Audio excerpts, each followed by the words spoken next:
me as we welcome Elvina. I'm emphasizing Elvina because I want to touch her and say, come, oh, is this for real? Man, we'll talk about this later. And then Ifeoma, of course. You're welcome to Saturday night. Thank you. Yeah, so Ifeoma and Elvina are here to speak about Hear Word. Have you heard about Hear Word before? Well, if you haven't, this is your opportunity. Now tell us, what is Hear Word all about? Hear Word is a theater production, okay, and a platform that basically allows Nigerian women to share stories that are really happening to them. So true stories about limitations that culture and society may place on them. Okay, the viewers are asking, who is she and in what capacity is she talking? She's the producer director of Hear Word, and of course Elvina is an actress. she's one of the acts in Hear Word. So we'll ask Elvina, Hear Word, how does it come across? I mean, what is it all about to you? She has said it as a producer, and then you as an one of the artist. Yeah. Well, the first thing I would say about Hear Word is that it's very relevant. It's very relevant to what is happening to Nigerian women now. So it's a very important piece that needs to be looked at, scrutinized, and it needs to sink in that these things are happening and there has to be a change somehow, some way. Ifeoma, why did you decide to come up with the Hear Word? What is Hear Word? I mean, it could have been any title. Why Hear Word? That's true. I mean, I think Hear Word is from the pidgin Hear Word as in listen. Oh. So Hear Word, Naija Women Talk True is the full title of this year's Hear Word. The plan is that Hear Word will continue and that each time it will have a slightly different topic but always women's issues. So Hear Word basically says, listen to what Nigerian women are saying, and we're speaking to Nigerian women themselves, so they need to hear word. Okay, so why have you zeroed in into the Nigerian woman? Well, what I noticed as in the last, this has sort of come about in 10 years really. In the last 10 years, doing other plays that were dealing with women's issues and just looking at Nigerian women as a whole. I was born in Nigeria and born in Lagos, and then I left for 23 years. Wow. When I came back, I realized that you could walk into a room and have just a look from a Nigerian woman remove the oxygen from your chest. And they just had this sort of like, way of just, eyeing you. And I couldn't understand what that was. What did it mean? Why is it here? Why does it need to be? And I started to, rather than push away, I started to delve deeper into that look and understand that Nigerian women are balancing so much. They're running their homes, they're working, they are fending off other women from their husbands. They are looking for husbands. They are looking for pikin. They are looking for everything at the same time, and they still have to look good. And I knew that women in other cultures, if they had half the pressure, they would just be in some ward somewhere in the forests. Yes, So I then decided that rather than kind of like look back and criticize it, I started to ask the hard questions that if these women were not dealing with all this, how could they contribute to nation building, to leadership? How could they raise the next generation of Nigerians so that we're not in this kind of a quandary?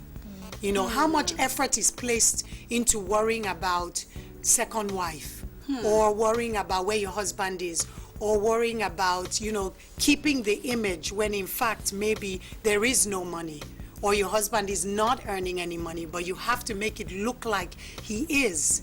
Or, just little things like my husband can't go in the kitchen. He can't, he has to I have to run home to make sure that I'm feeding him.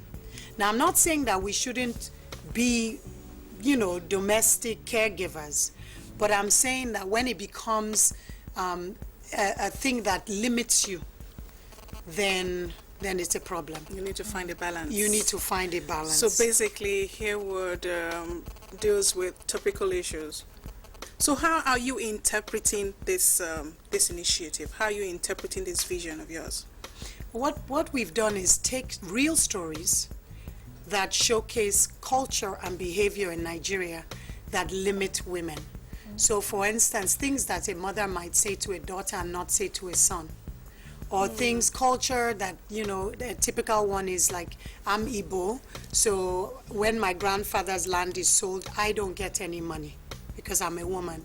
It's not that I'm after the money, but the fact that I'm different from my junior brother, who may be 10 years younger than me, is to me something that sends it's a subtle signal, but it's a signal. And you know, I remember going to the village and seeing when somebody would die and then the woman is lying on the ground, you know, in Igbo land, and she must lay on the ground for like 1 whole month and eat on the ground like a lizard, you know. And I saw these things, they were so foreign to me, and so I always thought it was so removed from reality.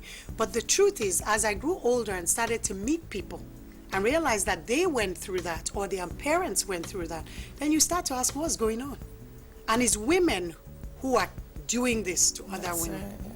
It's interesting the cycle in which they go. You know, you start off with your child at the age of 16 and you're saying, cover yourself up, don't play with boys, don't go out, read your books. And then when you go through that and you see that your child is not getting engaged or bringing home a guy that is constant, the next thing is, your skirt is too long, show your legs, show some cleavage, go out, find a man, let them touch you, marry, you know, it just turns, everything just suddenly turns around.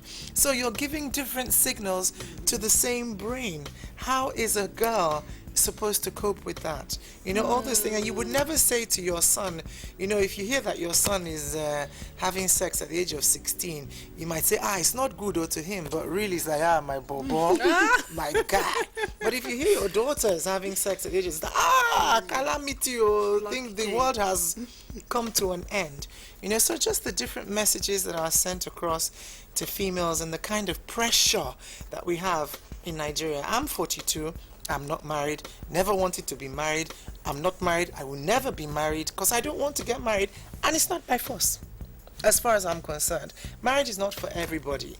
I have never wanted to get married, and just because I haven't gotten married or I won't get married doesn't make me the devil. And I have my son, Elisha. I had him out of wedlock. He was intended. He wasn't a mistake. And if you're going to castigate me for that, then I think you have a serious issue, because there's so much more to me, so much more to you, so much more to Ifeoma and every other woman out there than this thing that we have been built into. And I think that message needs to be spread very, very fast. You got the right cast, you know. She's just right for it. I mean, they couldn't have been any other person, because she's so firm, she's assertive, and she knows what she's talking about. You know, see me looking at you and I'm like, are you for real? Oh, yes. Here in Nigeria? Completely. You don't want to get married and you're saying it on national television? Not interested at all. Whatsoever. Never have been. Never will be. Never will be. Well, maybe if I'm 75, one Gospel old papa comes along that likes jazz music and likes to travel. Maybe she's going to meet the guy. She just hasn't seen him yet.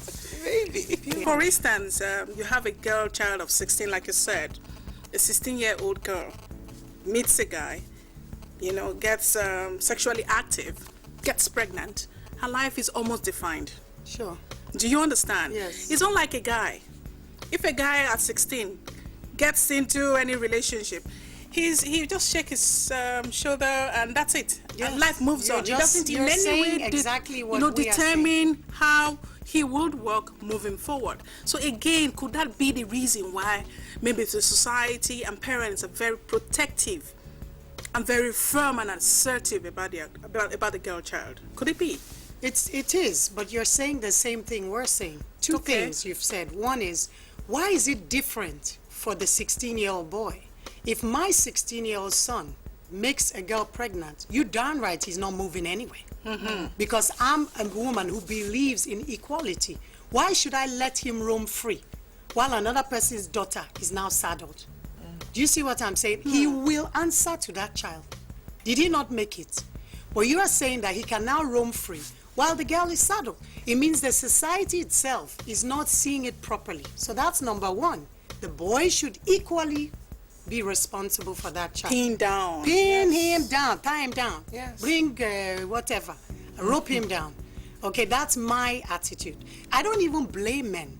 That's why when you watch this show, you realize it's the women, We're talking who about are women, responsible yes. for creating men that believe that they don't have any responsibility. That's right. I just walk in my house. After I've been with this other person, I walk in my house and, oh yeah, where's my food? Oh yeah, where's my this? It's kind of like how you raise a 1.5-year-old. You know, what you do for your baby is what you are now trained to do for a full-grown man. You know, so food, bath, this, right? They're just going. And so, I mean, actually, you really can't even blame the man. Because he's raised to believe that he can do whatever he wants and nothing will happen to him. It's culture, it's in legislature, it's also in the home. So how do we change this? How do we turn this thing around and balance the table? Hear what? Hear what? Listen. Hear what, though? Listen, oh. Eh? You dey hear what? I dey hear what? Well. Exactly. You start teaching sons that, look, it is not good for you to do such and such and such.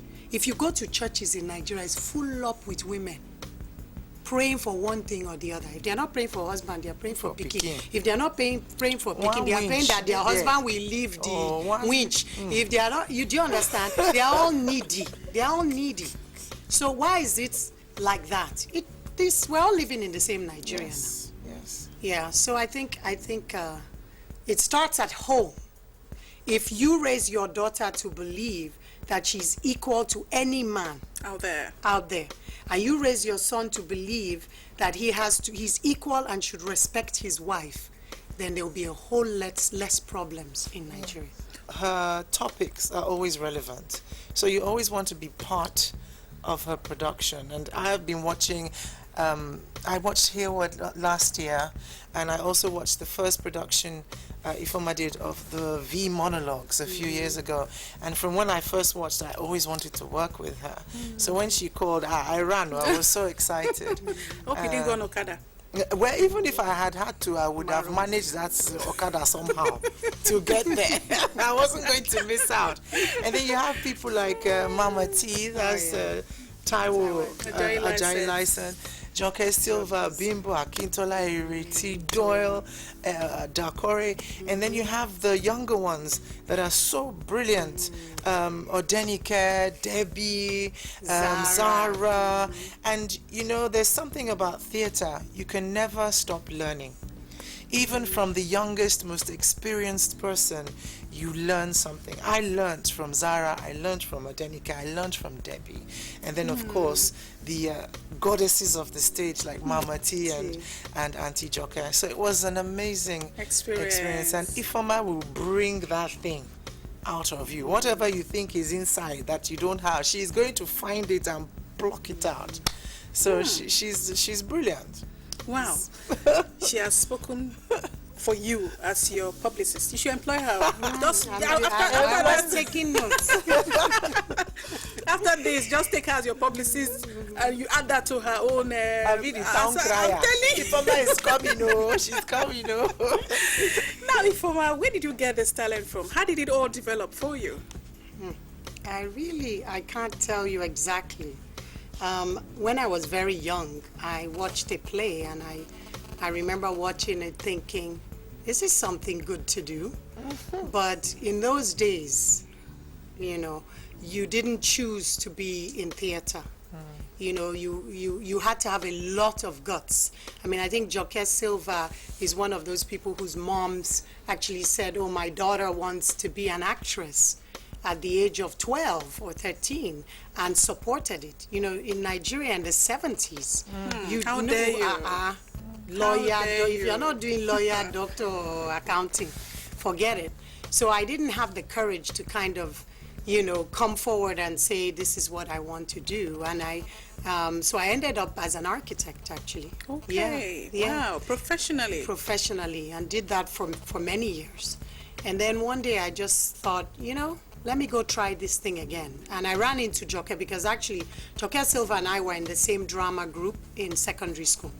Wow. Yes. So we had a little small, you know, 12 girls or something. And so back again, I met her again when I returned to Nigeria, and she said, I hear, you're like some director or something from the US, because I'd already started doing theater in the States and doing television. Okay. And so when I came to Nigeria, I thought, architecture, because everybody was building. But she said, come, let's do this thing together. And we did our first project together. And How many years ago? Oh, that was 2006. Yeah. That's like... 2006 or 5 even, yeah. Wow. Yeah, That's 2005. many years ago. 2005. So you've been at it since that time? Yes, just kind of like balancing both careers together and then having children. I have 4. And so now I've decided that I'm doing this all the time. 4 children. I'm still looking at you. How do you do it? I mean, you see, I can't even come up with the words. You would pass for an unmarried woman, actually. Yes, a chick, a Which babe. hall are you in? Exactly. Which hall How are do you do you We it? bring a bus and pack all of us to party. Do you party, eat at all? yes. Do you eat at all? Yes, I eat now. You work out? I'm just busy. I'm busy. That's the bottom line. I'm busy. I'm tired. Wow, it's in fact I don't know. So Hear Word is here to stay. Hear Word It's is going to here to continue. Yes, and everybody needs to look out for it and listen, because it probably will continue. It will be back in town, and so everyone should look out for and it. listen for it. Yes. Okay. Now, so what are your landmark achievements so far since you've started this Hear Word initiative? The hope is that Nigerian women across the diaspora will send in stories, pictures, photos, poems to the website. That's what we hope. We hope we'll meet women, it will bring women together to help other women. We also teach free classes, and then we do a show. So it's a way to kind of just to create a platform supported by women. Almost everyone on the team is a woman. Yeah. So how many people, what's the demographic like, those who have plugged in so far? How's it looking like? Well, I mean, we had a show at Mushi Market, open air. We had, and we just launched it. We had a show at Mushi Market. We had a show at the National Theatre, almost 1,000 people. And then we had 7 shows at Mousson, and pretty much almost all were full. So that's a lot of people so far. Exactly. Yes. That's so true. Yes, and we're gonna keep going. So. Elvina, is this your first?